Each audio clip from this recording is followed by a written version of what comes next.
Hello. आप सभी का स्वागत है मेरे channel Singh government exam point पर। आज हम चर्चा करेंगे इतिहास में घटी एक बहुत ही भयावह घटना जो पूरे दुनिया को हिला कर रख दी थी। वह घटना था हिरोशिमा एंड नागासाकी पर एटम बम गिराने की घटना। आपको पता है कि हिरोशिमा पर 6 अगस्त 1945 को एटम बम गिराया गया था। ठीक 3 दिन के बाद यानी 9 अगस्त 1945 को नागासाकी पर भी एटम बम गिराया गया था। तो चलिए इस एटम बम जो गिराया गया था उसके बारे में चर्चा करते हैं। आइए। तो हिरोशिमा इशू क्या था? यूनाइटेड स्टेट्स ने हिरोशिमा पर यूरेनियम 235 पर आधारित एक एटम बम जिसका नाम रखा गया था लिटिल बॉय, उसको हिरोशिमा जो जापान का एक शहर है जिस पर 6 अगस्त 1945 को यूएस ने बम गिरा दिया।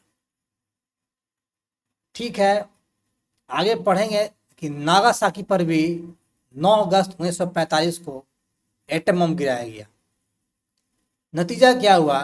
जापान ने सेकेंड वर्ल्ड वॉर में 15 अगस्त 1945 को खुद को सरेंडर कर दिया। तो मैसेज यहाँ से क्या मिलता है? हिरोशिमा डे से मैसेज ये मिलता है कि हमें पीस और हार्मनी मेंटेन करना चाहिए और दूसरा एक न्यूक्लियर फ्री वर्ल्ड को बनाने की ज़रूरत है। तो अगर एटम बॉम्ब की केमिस्ट्री को पढ़ेंगे तो क्या समझेंगे?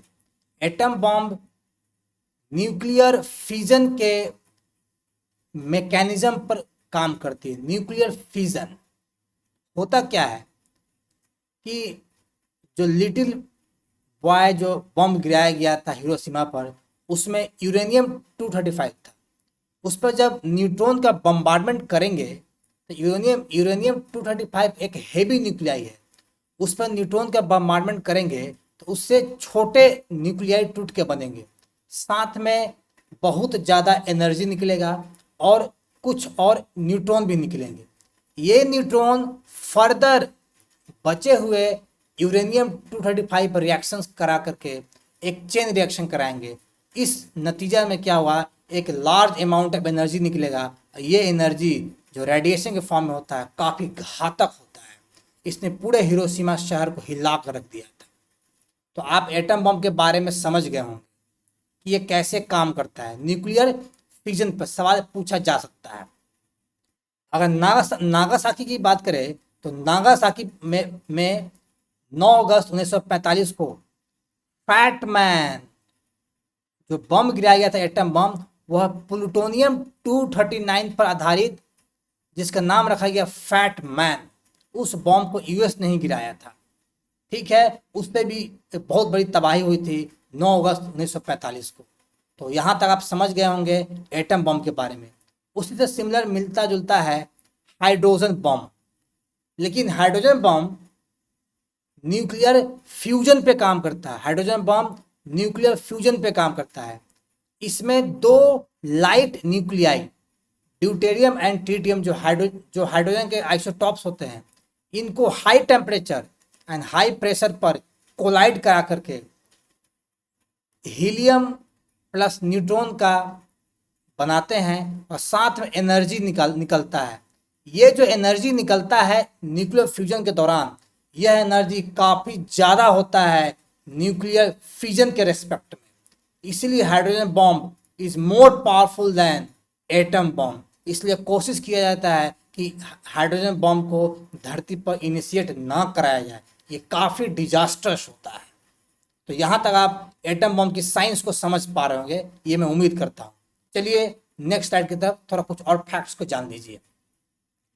एटम बम का डेवलपमेंट कब हुआ था? एटम बम का डेवलपमेंट बहुत सारे साइंटिस्ट ने मिल करके वर्ल्ड वार 2 के समय में मैनहट्टन प्रोजेक्ट आई थी। उसी प्रोजेक्ट के दौरान बहुत सारे साइंटिस्टों ने मिल करके वर्ल्ड वार 2 में एटम बम को बनाया था। मैनहट्टन प्रोजेक्ट के नाम पर बीपीएससी 69वां में एक सवाल पूछा गया था मैचिंग में, ये एटॉमिक बम से रिलेटेड था। समझ गए होंगे उम्मीद करता हूँ। तो एटम बम के फादर कौन होते हैं, एटम बम के जनक कौन माने जाते हैं, वह है जे रॉबर्ट ओपेनहीमर। इन्होंने ही एटम बम की शुरुआत किया था।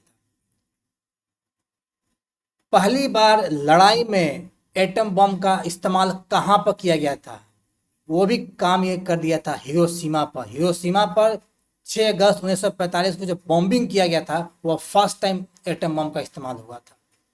ठीक उसी प्रकार हाइड्रोजन बम के जनक कौन माने जाते हैं, तो एडवर्ड टेलर जो हाइड्रोजन बम के जनक माने जाते हैं। तो हिरोशिमा एंड नागासाकी देश से संबंधित एटम बम, उनसे संबंधित हमने साइंस को पढ़ा और समझा, ऐसे क्वेश्चन पेपर में आ सकते हैं। ठीक है, तो ये वीडियो यहीं समाप्त करता हूँ। फिर मिलेंगे इसी तरह की किसी घटनाओं से जिसमें साइंस से जुड़ा कुछ चीज़ें होगा, उसको हम आपको समझाएंगे। तो ये वीडियो को यहीं पर अंत करते हैं। Tata bye bye, take care.